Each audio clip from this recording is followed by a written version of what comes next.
منزہ نے گھبرا کے کہنا چاہا مگر وہ اسے ایک دھکے کے ساتھ پرے کرتی اندر گھس آئی۔ وہ لڑکھڑا کے دروازے سے جا لگی۔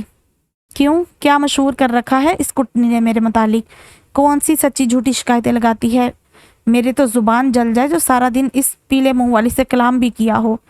اچھی طرح پتہ ہے مجھے ان 4 جماعتیں پڑی لڑکیوں کا، مردوں کو انگلیوں پہ نچانا اچھی طرح جانتی ہیں۔ کالج میں جاتی کس لیے ہیں؟ یہی کرتوت سیکھنے اور لڑکے پھنسانے، جیسے میرا بچہ پھنسا لیا۔ ماں چپ ہو جاؤ، جس بات کا پتہ نہیں اس کے بارے میں الٹا سیدھا بول کے کیوں اپنا اور میرا سر کھاتی ہو؟ مظہر بھی آپے سے باہر ہو گیا۔ اسے کچھ کہنے کی ضرورت ہی کیا ہے؟ کیا میری آنکھیں نہیں ہیں؟ سب نظر آتا ہے مجھے کیسے اس کے ساتھ زیادتیاں ہوتی ہیں۔ وہ میری پسند سے اس گھر میں آئی ہے، اس بات کا بدلہ لیتی ہو تم اور شمیم۔ وہی تو فساد کی جڑ ہے، سارا دن لگائی بجائی کر کے تمہارے کان بھرتی رہتی ہے۔ یہ کام تمہاری اس آوارہ بیوی کا ہے، میری شمیم کو کیا پڑی ہے؟ اس کے تو کام ہی نہیں ختم ہوتے، سارا دن گدھے کی طرح لگی رہتی ہے اس گھر کے کاموں میں، اسے کہاں فرصت ان حرکتوں کی؟ تو کیا میں نے کہا تھا اسے گھر کے کاموں میں جتا دو؟ بیاہ دیا ہوتا وقت پہ، اب بھی دیر نہیں ہوئی۔ ماما جی کتنے شوق سے مانگ رہے ہیں اپنے منظور کے لیے، ہاں کیوں نہیں کر دیتی ہو؟ کیا کرنا ہے اسے گھر بٹھا کے؟ 32 سال کا تو کر دیا ہے۔ ڈوب مر، کیسے بہن کی عمر گنوا رہا ہے، اور دل نہیں کانپتا منظور کے لیے ہاں کرنے کا کہتے ہوئے؟ وہ حقلہ ہی رہ گیا ہے میری شمیم کے لیے۔ میری لڑکی مجھ پہ بھاری نہیں، ابھی اس کا باپ بھی زندہ ہے اور ماں بھی۔ تیری اس چلاکو بیوی کی طرح یتیم نہیں ہوئی، نہ بھائیوں کے آسرے پہ جا پڑی ہے جو آنکھ مٹکا کر کے اپنا بندوبست کرتی پھرے، جیسے اس بدچلن نے کیا ہے بھائیوں کے چنگل سے نکلنے کے لیے۔ یا اللہ، منزہ نے کانوں پہ ہاتھ رکھ لیے اور ڈوبتے دل کے ساتھ وہیں دیوار کے ساتھ لگ کے بیٹھ گئی۔ مظہر اب دو بدو لڑ رہا تھا۔ یہ سب منزہ کے لیے اب نیا نہیں رہا تھا، 3 سالوں سے دیکھتی آ رہی تھی، لیکن ہر بار اسے نئے سرے سے تکلیف ہوتی تھی، خاص طور پہ مظہر کو یوں جاہل لڑاکا عورتوں کی طرح ماں اور بہن سے مقابلے بازی کرتے دیکھنا اس کی برداشت سے باہر ہوتا تھا۔ جان نچھاور کرنے، بے حد خیال رکھنے والے پڑھے لکھے خوبرو شوہر کا یہ روپ اسے اوپرا اوپرا سا لگتا۔ وہ ناگواری سے اسے دیکھنے لگی، لیکن اس وقت مظہر کو پرواہ ہی کہاں تھی۔ بعد میں نادم ہو کر وہ ہر بار منزہ سے وعدہ کرتا تھا کہ آئندہ بدکلامی نہیں کرے گا، لیکن لڑتے وقت اسے ہوش ہی کہاں رہتا تھا۔ منزہ نے گھڑی کی جانب دیکھا، 7 بجنے والے تھے، اسے بہت سے کام تھے۔ ان لوگوں کی تو عادت تھی لڑنے بھیڑنے کے بعد یوں نارمل ہو جاتے جیسے یہ بھی روزمرہ کے کاموں کا ایک حصہ ہو۔ ظاہر ہے سب کو کھانا وقت پہ چاہیے تھا، اور وہ باہر جانے سے گھبرا رہی تھی۔ وجہ تھی شمیم، جو اسے ہرگز نہ بخشتی۔ اللہ اللہ کر کے نصرت بی بی کی بھڑاس نکلی، وہ اپنے نصیب کو کوستی، منزہ کو بد دعائیں دیتی کمرے سے نکلی۔ منزہ نے ناراض نظروں سے مظہر کو دیکھا، وہ نظریں چراتا باہر نکل گیا۔ میں ذرا سوہا کو گھما کے لاتا ہوں۔ وہ اس خالی کمرے کو تکنے لگی جہاں صرف 1 منٹ پہلے گھمسان کا رن پڑا تھا۔ اس وقت خالی کمرہ کتنا پرسکون لگ رہا تھا، جیسے اس کے در و دیوار سوائے مظہر اور منزہ کی پیار بھری سرگوشیوں اور ننھی سوہا کے کلکاریوں کے اور کسی آواز سے آشنا ہی نہ ہو۔ اس کے جہیز کے بیڈ پہ اس کے ماہر ہاتھوں سے کاڑی صاف ستھری بیڈ شیٹ بچھی تھی، تکیے بے ترتیب تھے، ایک سائڈ ٹیبل پہ لیمپ اور مظہر کا لائٹر اور سگریٹ کی ڈبیاں رکھی تھی، دوسری پہ سوہا کی وہ تصویر جس میں وہ چند ماہ کی تھی۔ سامنے کی دیوار کے ساتھ 2 کرسیاں اور ایک میز رکھی تھی، ان پہ بھی منزہ کے ہاتھ کے بنے کشن اور میٹ سجے تھے۔ بائیں جانب کی دیوار کے ساتھ الماری تھی اور دائیں جانب ڈریسنگ ٹیبل اور سوہا کا کاٹ رکھا تھا۔ ایک کونے میں ٹرالی پہ 14 انچ کا کلر ٹی وی بھی تھا، جسے دیکھنے کے لیے وہ رات کو پہیوں والی ٹرالی کھینچ کے بیڈ کے سامنے لے آتے کہ اتنی چھوٹی سکرین والے ٹی وی پہ دور سے کچھ نظر ہی نہ آتا تھا۔ بیڈ کے اوپر دیوار پہ دونوں کی شادی کی تصویر لگی تھی، دونوں کے چہرے خوشی سے جگمگا رہے تھے، آنکھوں میں کچھ خوابوں کو حقیقت کا روپ دینے کی فتح مندی اور سرشاری تھی، اور کچھ نئے خوابوں کے رنگ بھی جلملا رہے تھے۔ دونوں کی پسند کی شادی تھی، لو میرج جو ہو تو گئی تھی مگر اتنی آسانی کے ساتھ بھی نہیں۔ زیادہ رکاوٹیں مظہر کے گھر والوں کی جانب سے تھی۔ وہ کسی مالدار گھرانے کی لڑکی لانا چاہتے تھے جو لمبا چوڑا جہیز لا سکے، حالانکہ خود وہ کوئی رئیس ابن رئیس نہ تھے، ہاں بس نیا نیا پیسہ ہاتھ لگا تھا۔ مظہر کے ابا کا کاروبار جو سالوں سے دھچکے کھا رہا تھا، اچانک کچھ عرصے سے اوپر اٹھنا شروع ہو گیا۔ دوسری طرف حیرت انگیز طور پہ مظہر نے ایک بڑی ڈگری بھی لے لی، ورنہ ان کے خاندان میں پڑھنے لکھنے کا خاص رجحان نہ تھا۔ اسے اچھی فرم میں معقول ملازمت کیا ملی، نصرت اور اس کی بیٹی شمیم کے قدم گویا زمین پہ پڑنا بھول گئے۔